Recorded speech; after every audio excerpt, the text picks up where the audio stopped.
Well, first, the real estate sector, two sectors within the real estate industry has suffered the most, which is the commercial office and the retail.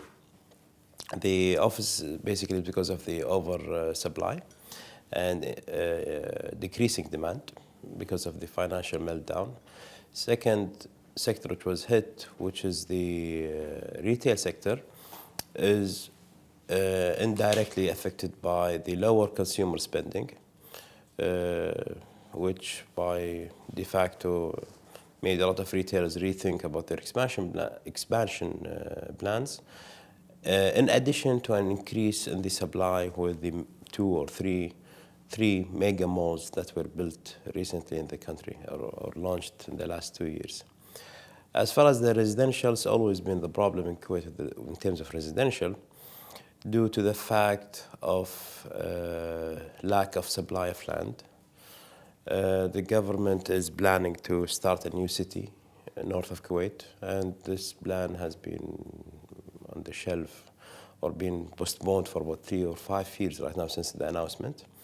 And accordingly, the demand has been increasing, and I would assume the supply has been nil. So that's why the residential sector has saw a boom in pricing, which reached a level that is quite unreasonable. As far as construction, there is two sectors. There's the private and the government sector. The private sector, again, due to the meltdown, international financial meltdown, is almost classified as dead. The government sector is a bit more active, especially with the development plan that's announced by the government and the release of several projects in the last 2 years.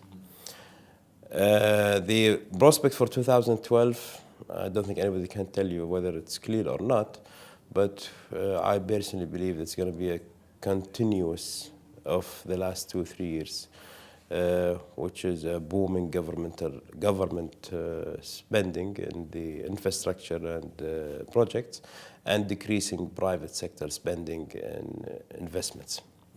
So I don't see much changes actually in that in 2012.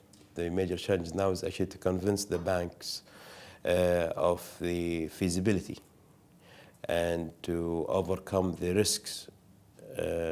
We used to have two risks in the operation, which is first of all construction risk and leasing risk or marketing risk. But right now we have three risks, which is construction, marketing, and operational, because your tenants are actually not sustainable. So banks in return are looking at three risks right now involved in any real estate operation. It's just not the construction or the leasing, but also the operation itself. As I told you, the financial meltdown has affected a lot of tenants and their development plan. So we've seen huge vacancies in the major sectors in the real estate. So accordingly, the major challenge is actually for any developer right now is providing debt.